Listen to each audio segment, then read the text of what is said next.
So I'm super excited to have my very good friend, the author of Hard Work Goodwill. You can get a free copy of his book at hardworkgoodwill.com.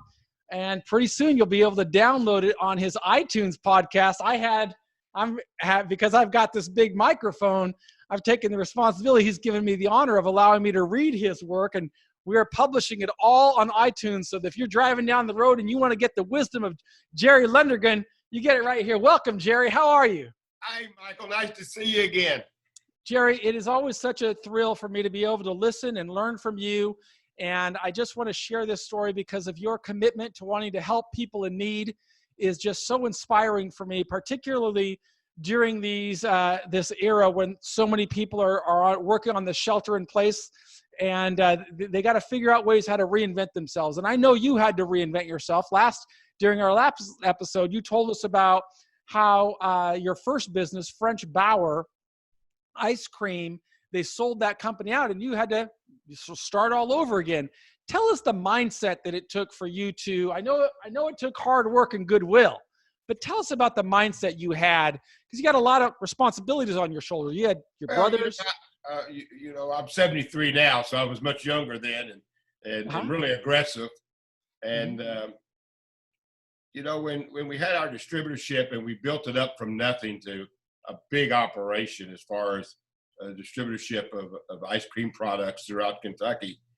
And then when French Bar basically sold out to a competitor, Meadow Gold Ice Cream, and Meadow Gold killed the brand, French Bar, so it would only be Meadow Gold.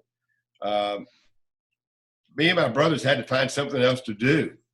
And we really had been taught early in life from our father, who was in the food business at basically county and state fairs during the summer months, where we worked as children, helping him in the summer months. We understood the food business somewhat, and we understood the mobility of food, not just cooking it in your home and eating it on your dining room table, but doing parties and making money from it. So in Lexington, it all just fell together in Lexington, Kentucky, where Lexington is known for breeding thoroughbred horses. We're the capital of thoroughbred horse breeding in the world.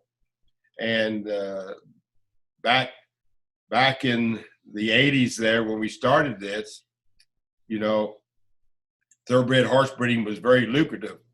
And those people that owned those thoroughbred horse farms basically hired caterers to come in and do their parties for them.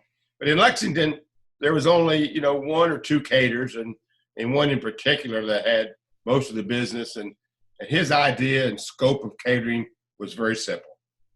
We give the customer one meat, okay? Like one chicken. vegetable, one salad, okay? Or maybe they would say, 3 meats, 3 vegetables, 3 salads. That was it. Mm-hmm. There was no performance. There was no production. There was no creativity in the performance and service of food. So basically, my brothers and I, along with my wife, Charlotte, decided that we would start a catering company in Lexington, but we'd do it a little bit different. We would maybe travel to the West Coast or read about how the West Coast, everything in the food business seems to start on the West Coast in California and come this way across the country, all the new creative ideas. So we decided we would basically start a catering company in Lexington, a whole new style of catering, to basically be different than what they had now.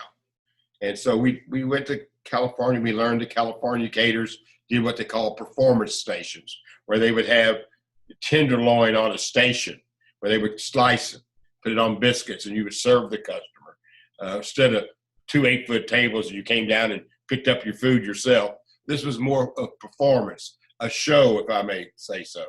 We wanted to decorate with palm trees around these stations and put some beauty to it and some flair to it. And, we wanted to not just use a tablecloth, but we wanted to use skirting so you couldn't see the legs of the tables. And we wanted to, performance. Show it, make it classy, make it exciting. You Make gave real customer service. Yeah, we wanted to make our food service totally different than what they'd ever seen.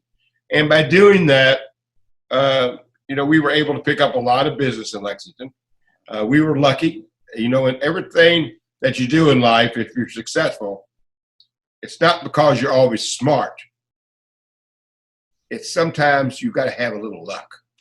You say that, but one of the things I've learned from reading Hard Work and Goodwill is that you can create your own luck by the harder you work. That's right. And you also gave us 3 principles that I really want to emphasize here for all of our listeners, because a lot of our listeners, Jerry, they're in difficult circumstances. They may be struggling with an entry-level job and they don't really know how to climb. That's why your book is important, because you show that you can come from a blue-collar Maysville, Kentucky, and go on to build businesses. You show that you can go from having financial struggles and go on to build successful businesses. But you had 3 principles that I really admire, and I try to internalize them every time I read this book, and I've read it many times. But number 1, you said that you have to make a commitment to a good work ethic. If you have a good work ethic, you can create opportunities out of nothing. That's the Jerry Lundergan saying. A second is you've got to be loyal. One of the lessons I hear from Jerry, even as he's telling the story, he's loyal to his family. He's loyal to his community of Lexington. He wants to serve other people. He wants to provide them with best-in-class customer service. And the third is his real commitment to faith, family, and community. And all those things together is how luck comes, Jerry. You make your own luck, but I appreciate you trying to be humble and say it's luck. But I know it's hard work and good. It's hard work. And with hard work comes a lot of good breaks. Mm-hmm. And the break that we got here in Lexington, with the catering end of it, was Valvoline Oil, moved its headquarters to Lexington. But prior to that, back years ago, and some people my age will remember this, younger folks will not, but CBS on its network had a show on every week called Dallas, and it was about a rich family in Dallas, Texas. They had a big ranch, and they did things, okay, and it was a big hit series for CBS. And so a friend of ours by the name of Ralph Gabbard, who knew myself and my brothers, said to me and my brothers, "Hey, look, we got this new hit show. It's Dallas. It's going to be all over the United States on CBS. We're going to carry it here in Lexington, our station. And what I want to do, I want to have a big party. I want to invite all my customers who are advertisers to my party, about 1,000 of them. And I want to do this totally different. And I want you to help me create this exciting party. And I want you to not only do the food service, but I want you to help me with the production of the event and everything."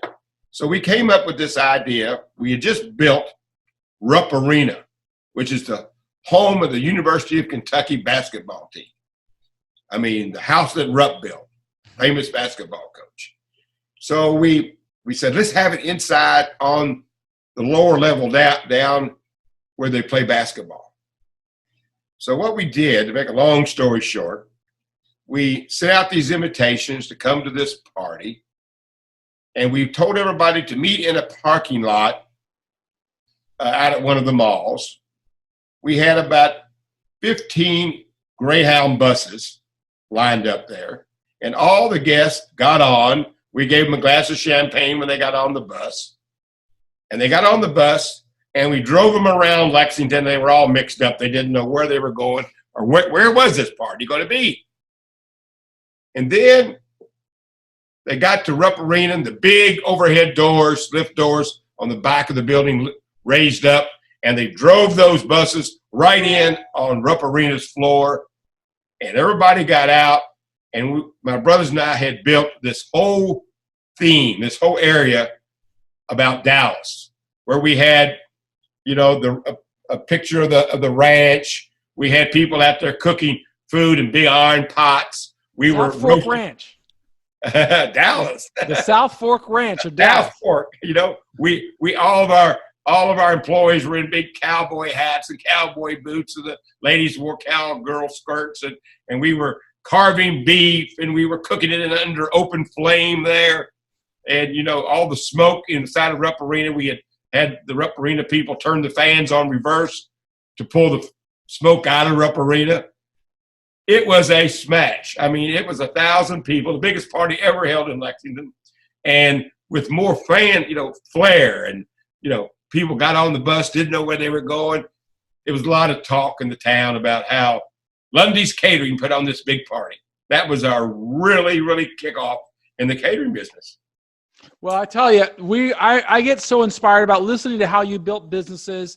And I think if anybody wants to get the rest of the story, they should definitely visit hardworkgoodwill.com, where they can download the book. By the end of April, they'll be able to just tune into iTunes and listen to it if they want to drive. And they're going to get, I think what we really get out of this book, Jerry, is the wisdom that you have in building businesses, in running teams, in providing customer service. But more than anything, it's about persistence, and it's about a willingness to keep giving. And that's one of the big lessons I've learned from you. And I'm so grateful for you continue sharing our story. If you have a little more time, Jerry, I'd love to just start another episode or schedule another episode with you where we could talk about what you did after you had the start of Lundy's, and how you transitioned to building it from a catering service just in Lexington, but then grew it to really an extraordinarily successful business that provided jobs for more than 1,000 people. Can we schedule that for the next episode? You just call me back whenever you want. I'll be more than happy to talk to you. But please hold my book back up, Michael. Now, you never have asked me about the ladybug.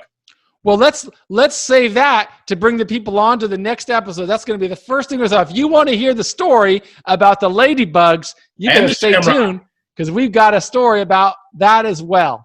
Thank you so much, Jerry Lundergan, for giving us your wisdom and for being such a great American. We're going to talk about all the ways that you're contributing right now during this era of the COVID-19 pandemic, and how Lundy's Catering actually led to more opportunities for you to contribute to the making of a better world. Thank you, Jerry. Thank you, Michael. See you the next time.